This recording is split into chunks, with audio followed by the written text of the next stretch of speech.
मुझे एक संकल्प है आज सवेरे से।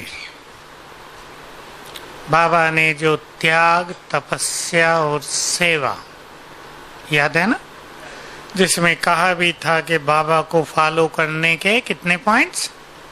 9, 10। वो तो हम बहुत बार निकाल चुके हैं और बहुत निकाले जा सकते हैं। पीछे 18 पॉइंट निकाले थे। सबसे बड़ी तपस्या कौन सी है? बाबा के भी शब्द हैं इसमें, अव्यक्त बाबा के, और खुद भी चिंतन करेंगे। कौन सी है सबसे बड़ी तपस्या? बोलो। बहुत तपस्याएं हैं हमारी, गिने सभी। पहली तपस्या है स्वयं को अशरीरी करने की। तपस्या माना जिसकी हमें बार बार प्रैक्टिस करके स्थिति बनानी है। दूसरी तपस्या है आत्मिक दृष्टि की।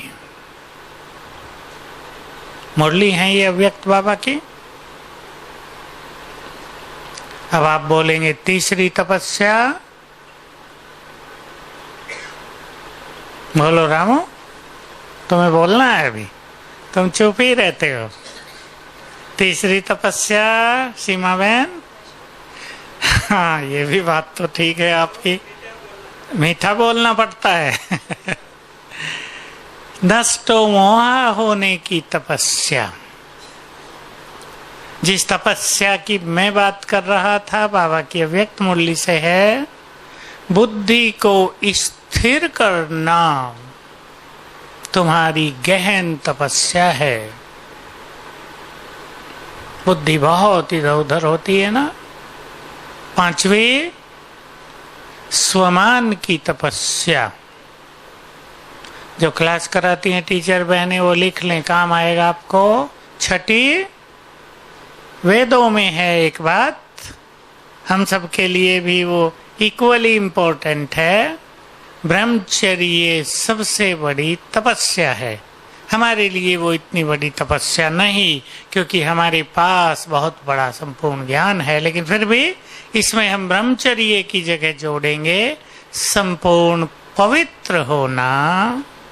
बहुत बड़ी तपस्या जिसमें हमें कदम कदम पर अपने को चेंज करना है, आगे बढ़ना है।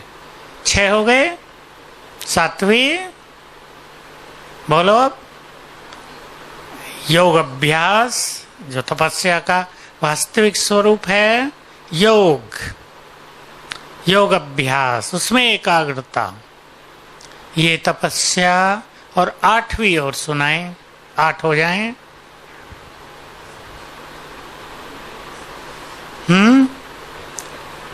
क्या?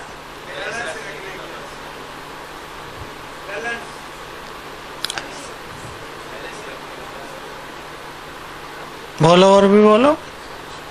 देखो, एक तपस्या है व्यर्थ से मुक्त होने की। एक तपस्या है मैं और मेरे के त्याग की। दोनों को ही हम जोड़ लें, है ना। ये बड़ी सूक्ष्म, और मैंपन में सबसे सूक्ष्म बात कौन सी है त्याग की? बोलो। सबसे सूक्ष्म, जहां ज्ञानी और योगी भी कभी कभी असफल होते हैं। हाँ, सूक्ष्म में मान की कामना का त्याग।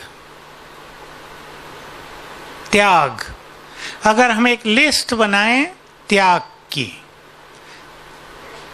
पहले जितना त्याग होगा उतनी ही तपस्या होगी, और जितना त्याग और तपस्या है उतनी ही सफल सेवा होगी, निर्विघ्न सेवा होगी। बाबा की इस पर बहुत गहरी मुरली है अव्यक्त। ख्याल आती है? ख्याल आती है? बहुत गहरी मूल्य है, रिवाइज होकर आ चुकी है पिछले साल ही। त्याग, तपस्या और सेवा। निरंतर त्याग, बाबा ने तो कहा देवान का निरंतर त्याग, निरंतर तपस्या कराएगा। और बिल्कुल स्पष्ट बोल दिया, जहाँ त्याग और तपस्या नहीं वहाँ सेवा भी नहीं होती।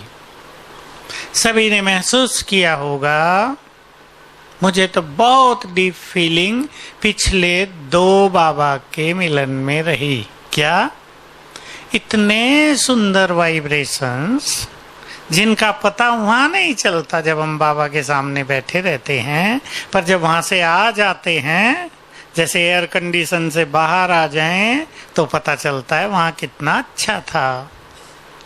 वहाँ तो बाबा के वाइब्रेशंस फैले रहते हैं।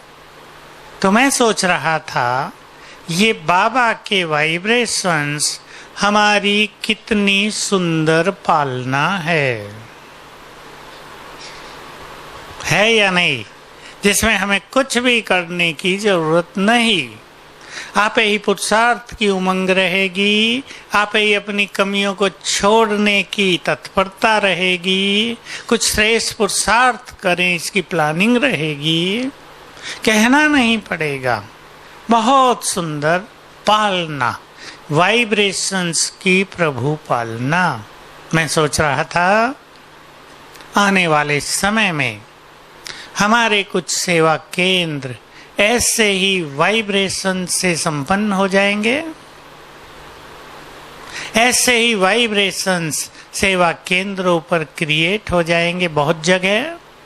तो वहां आने वालों की सहज पालना होती रहेगी, किसी को कुछ भी नहीं करने की जरूरत, पालना होती रहेगी। आप ही आत्माएं खिंच खिंच कर आती रहेंगी। नहीं तो सेंटरों में क्या होता है, बहुत जगह हो ही रहा है, छुपी हुई बात नहीं, बहनें बैठी हैं। 20 साल पहले जो स्टूडेंट थे तब भी 50 थे, अब उनमें से 5 ही होंगे, 45 तो विदाई ले गए। और 10 साल पहले अगर 50 थे, उनमें से भी 25 ही बचे होंगे, 25 विदाई ले गए। इसमें कोई बहनों की गलती नहीं है, माया से युद्ध है ना। माया से युद्ध में कई आत्माएं थक थक के निराश होके जाती हैं, कोई हार हो खा के चली जाती हैं। लेकिन अगर ऐसे वाइब्रेशंस हों, अर्जुन भाई, आप ही पालना होती रहेगी, माया को जीतने की शक्ति प्राप्त होती रहेगी। बाबा कभी कहा करते थे, एक टांग तो सबको है, दूसरी तुम्हें देनी है। अव्यक्त मुरली, ज्ञान तो दे दिया, उमंग भी आ गई उनमें चलने की, एक टांग तो मिल गई, लेकिन दूसरी टांग शक्तियां देना। तो हमें बुद्धि को स्थिर करने की तपस्या अवश्य करनी है। त्याग में मानसान की इच्छा का त्याग, एक सूक्ष्म बात पे और ध्यान देंगे। इस बात को कोई कहता नहीं हमारी क्लासेज में, मैं आप सबके सामने कहता हूं आज। विकारों के जो सूक्ष्म इच्छाएं होती हैं उनका त्याग, वासनाओं की सूक्ष्म इच्छाओं का त्याग, ये हमारे जीवन में पवित्रता की निर्मलता, उसकी दिव्यता को ले आएगी। और इस इच्छा को हमें समाप्त करना ही होता है, क्योंकि नहीं तो क्या होगा। आप सबको बाबा का महावाक्य याद दिला दूं, ये बात आगे चल के हम सबको बहुत याद रखनी होगी और अपने को सुरक्षित करना होगा। माया के 5 विकार और प्रकृति के 5 तत्व क्या करेंगे, फुल फोर्स से अटैक करेंगे। जिनके अंदर जिस विकार का अंश बाकी रह गया होगा वो बाहर आ जाएगा। एक बार बाबा ने बहुत अच्छा सीन दिखाया था, कहीं आग है, उसके ऊपर राख ढक गई है, देखने वालों को नहीं दिख रहा कि आग है, राख बहुत सारी, इतनी ऊंची लेयर उसके ऊपर राख की आ गई है। तेज हवा आती है, राख उड़ जाती है और अग्नि प्रज्वलित हो जाती है। ये सीन दिखाया था बाबा ने वतन में। तो कहा ऐसे जिसकी विकारों की अग्नि दबी होगी, जब विकारों के तूफान चलेंगे एंड में, तो वो उसको जागृत कर देंगे। तो हम सभी त्याग को भी सूक्ष्म रूप से लें। एक और त्याग बढ़ रहा है, एक और बात बढ़ रही है संसार में, जिसके त्याग की हमें भी बहुत जरूरत है। कौन सा विकार आजकल प्रबल हो रहा है? पहले मैंने ये बात कही आपको,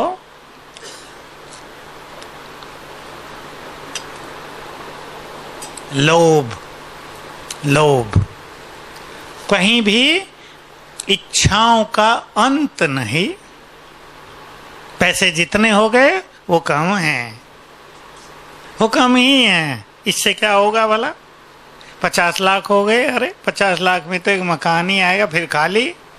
5 करोड़ हो गए, ये तो बहुत कम। एक अच्छी सी कार लेनी हो, ये तो खत्म हो जाएंगे।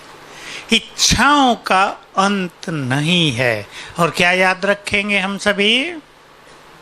देखो, जिनको श्रेष्ठ पुरुषार्थ करना है, 2 सुख हैं संसार में इस समय। या तो सांसारिकता का सुख, कितना सुख है वो तो हम जानते हैं, या ईश्वरीय सुख। ईश्वरीय सुख कौन सा चाहिए? खुद निर्णय करेंगे, बिल्कुल डिसाइड करें, विचार बना लें, मुझे यही सुख चाहिए। पैसे का सुख चाहिए, धन संपदा का, तो ये सुख आपे ही छूट जाएगा। और अगर ये सुख प्राप्त करना है, ईश्वरीय सुख, तो उसको, ये तो नहीं कि पैसा हो ही ना, जीरो हो जाए, लेकिन उसके पीछे जो भागदौड़ है उसका त्याग करना पड़ेगा। सभी को ये चीज याद रखनी है और सिखानी है लोगों को। हम धन संपदा के पीछे भागें या धन संपदा हमारे पीछे आ जाए, सोचें सभी। एक बहुत अच्छा स्लोगन एक सेंटर में मैंने पढ़ा, मैंने वो बताया तो दूसरे सेंटर्स में भी वो लगा, देखा मैंने अभी। वो है, धन संपत्ति तुम्हारी सर्वोत्तम दासी है, इसे तुम अपनी मालिकिन न बनाओ। अगर तुमने इसको अपनी स्वामिनी बना दिया तो ये तुम्हें नष्ट कर डालेगी। तो एक ऐसी भी स्थिति है जिसमें धन संपदा सहज आ जाए। और वो स्थिति कौन सी है? भाई माता जी को बैठा लो जरा। कौन सी है वो स्थिति? बोलो। नहीं, इच्छा मात्र अविद्या ही नहीं, और कुछ एक स्थिति है, वो एक अभ्यास है। कौन हूं मैं? प्रकृति की मालिक, ईश्वरीय खजानों से भरपूर, जहां खुशी का खजाना बहुत है, जहां ज्ञान का खजाना बहुत है, जहां सुंदर संकल्पों का खजाना भरपूर है, धन संपदा सहज पीछे पीछे आएगी। देखो, हमें भगवानोवाच पर संपूर्ण विश्वास करना ही चाहिए ना। कुमार भी बैठे हैं बहुत, जिनको नौकरियां करनी होती हैं, अधर कुमार भी बैठे हैं। बाबा का ये महावाक्य है, जिनके पास ज्ञान धन बहुत है, उन्हें स्थूल धन कमाने में मेहनत नहीं लगेगी।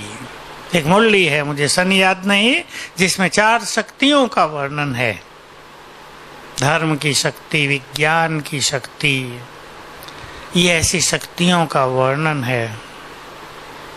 तो हमें श्रेष्ठ स्थिति पर ध्यान देना है। एक भविष्य का उदाहरण हम ले लें। पैसा लोगों के पास हो या होगा, और मान लो बाजार में दूध आ ही नहीं रहा, तो पैसा क्या करेगा? सब्जियां आ ही नहीं रही, ये स्थिति आनी है ना। तो पैसा काम आएगा। बीमार हैं, पैसा बहुत है, लेकिन दुकानों पर दवाई नहीं है। ये होने जा रहा है सब।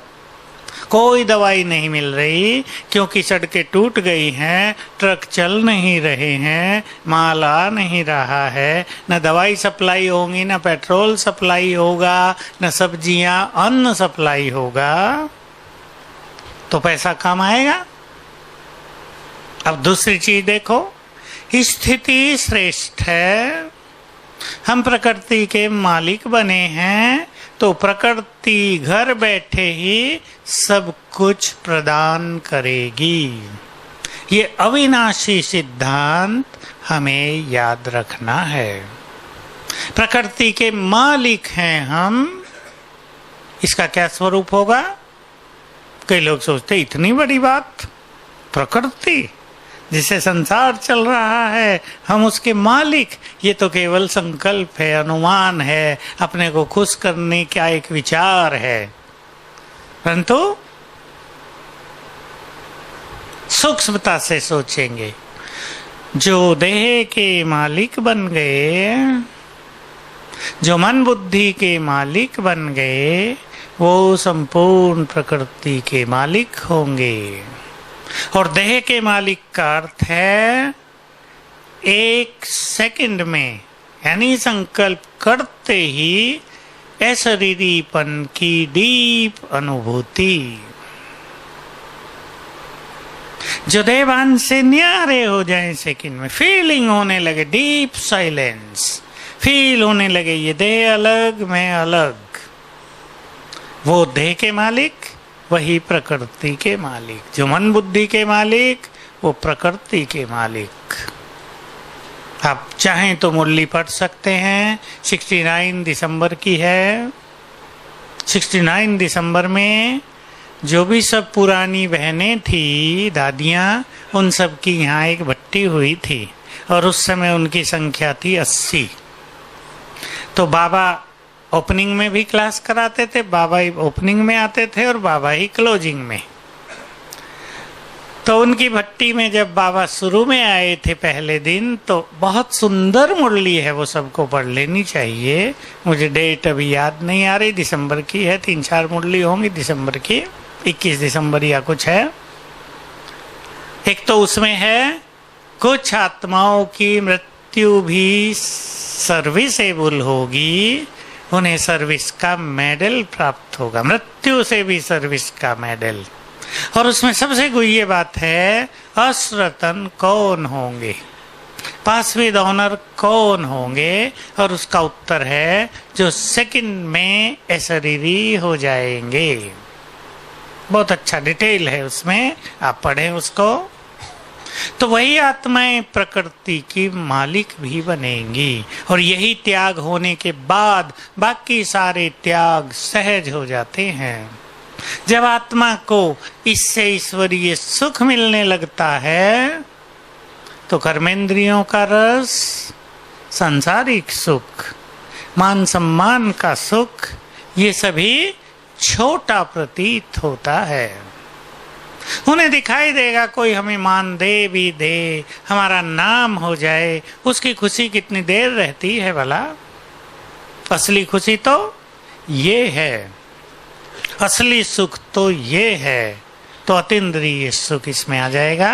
सभी ने बाबा का ये महावाक्य सुना है, अतीन्द्रिय सुख पूछना हो तो उन आत्माओं से पूछो जो आत्माभिमानी बनकर रहते हैं। इसमें सब त्याग हो जाएगा, इच्छाओं का भी त्याग, कामनाओं का भी त्याग। कामनाएं होती है मनुष्यों से और इच्छाएं होती हैं वस्तुओं की। तो ऑटोमेटिकली हमें किसी से कुछ भी नहीं चाहिए, ये प्रैक्टिकल नेचुरल स्थिति आ जाएगी। तो हम सभी ने एक काम रखा था, सबको याद हो, हर घंटे क्या प्रैक्टिस करनी? आत्मा की, अशरीरी होने की। किन किन की चालू है, जरा हाथ उठाएंगे। बहुत अच्छा, बहुत कर रहे हैं, आगे वाले कर रहे हैं हर घंटे। वो तो रिमाइंडर है ना, गीत बजा, शांति की, शक्ति से और हम स्थित हो गए। और 3 मिनट का जब गीत बजता है तब क्या करेंगे?